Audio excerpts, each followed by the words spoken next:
Hello, I'm Eleanor, and I've been looking at audience reception in war museums as a doctoral candidate at the University of Bath. I'm interested in the way that the Unrest Project problematises cosmopolitanism in war museums, because these are institutions of public education that need to appeal to a diverse audience, but to challenge them as well.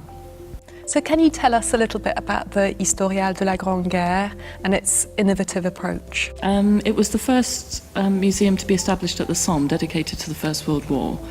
So already that was quite original. It opened in 1992, and until then most memorialisation or musealisation of the First World War had taken place in Verdun, which is more prominent in French memory of the First World War. Yep. The museum was innovative in its transnational comparative approach. It features British, French and German narratives or objects and collections in equal emphasis, which is quite unusual. And it also has an equal emphasis on the military and domestic fronts, which we see more of these days, but in 1992 again, that was quite new. So at the Historial, what elements would you say are cosmopolitan? Well, I think quite a lot. I think that the transnational focus and comparative focus really kind of universalises the story of the First World War. Although there are different objects from each nation and there's different narratives within those objects, they're really selected and displayed, I think, in a way that promotes a sense of the similarities in experience across the nations rather than the differences. So there's a kind of universalising story there, I think. And also the equivalent focus on soldiers and civilians, you get the sense that war was disastrous for everybody. Yep.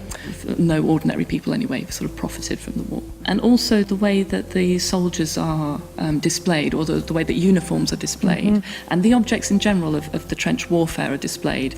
There's a de-emphasis on violence, I think, or at least on perpetration, and more emphasis on victimhood. Can you tell us a little bit about how the objects, how the uniforms are displayed? Yes, of course. And this is one of the areas where the museum was very original, I think, and remains so.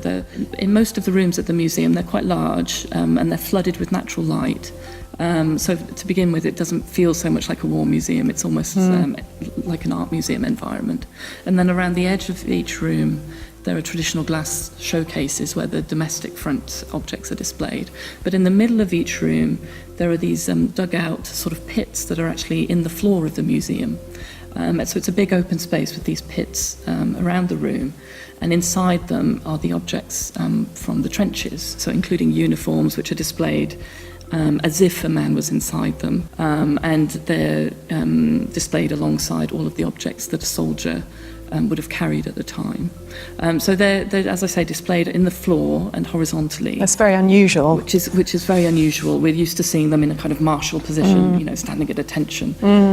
So I think that's quite cosmopolitan in the sense that it makes the soldiers seem more vulnerable and also accessible. There's no glass over these pits, so you have quite an intimate encounter with them, or intimate encounters are available. One possible criticism is that this kind of de-emphasises the soldiers' agency and makes them seem like victims. So in the third room in this museum, we've got displays of weapons and nurses' uniforms and things like that. Could you tell us a little bit more about that and how these objects are displayed there? This is the room where you can find machine guns and some of the new technology. There's a focus on the technology of the war, which of course is important to the history of the conflict. And so what you'd expect to find in a war museum exactly, too. Some of that hardware that you would expect to find. But what they do that's very different is instead of displaying those in juxtaposition with soldiers, they display them in juxtaposition with objects that kind of signify the damage that these weapons caused. So there's helmets with bullet holes in them, for example. And also ways that the soldiers tried to protect themselves. So helmets with hand-painted camouflage on them. Oh, wow. And gauze masks, which of course were quite ineffective against the early gas attacks. They're also juxtaposed with pits that contain objects relating to care, medical care. So there's a field doctor's objects, there's a nurse's uniform, and communications. There's a radio and things like that. Could you tell us a little bit about the limitations to do with cosmopolitanism in this museum? So, for example, with these displays in the third room, I think there's a danger that by putting the weapons alone, without anybody depicted as, you know, being responsible for operating them, for example. There's a danger that that violence is kind of personalised in a way. Yeah. The museum's been criticised for overemphasising the common experience or the shared trench culture of the different soldiers, in the sense that this might depoliticise the conflict. Because when you look at them in their different pits in the same room, surrounded by very similar objects, it promotes the question of, well, why were they fighting against each other? Yeah. Can you tell us a little bit about the visitors' views about this museum? So we found that the visitors in general liked the museum, responded very positively to it. Some of them were pleasantly surprised by how unlike other war museums it is. So they responded to some of the original features of the museum.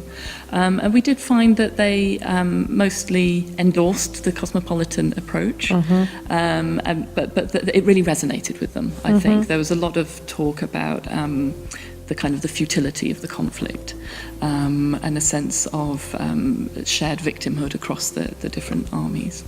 It tries to highlight the similarities between these perspectives rather than look for differences, and I think that's something that could be developed.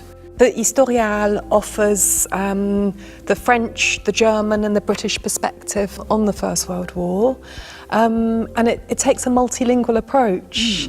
Can you tell us a little bit about that? So again, this was quite original in the 1990s and quite provocative in the Somme, because the Somme had of course been invaded not just in the First World War but in the Franco-Prussian War before it and the Second World War again after it.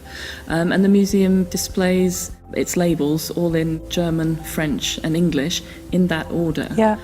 So I think in the early 90s, especially for the local audience, this was quite challenging, especially the order. But they rationalised that by saying, well, that's the alphabetical order that these languages appear in the French.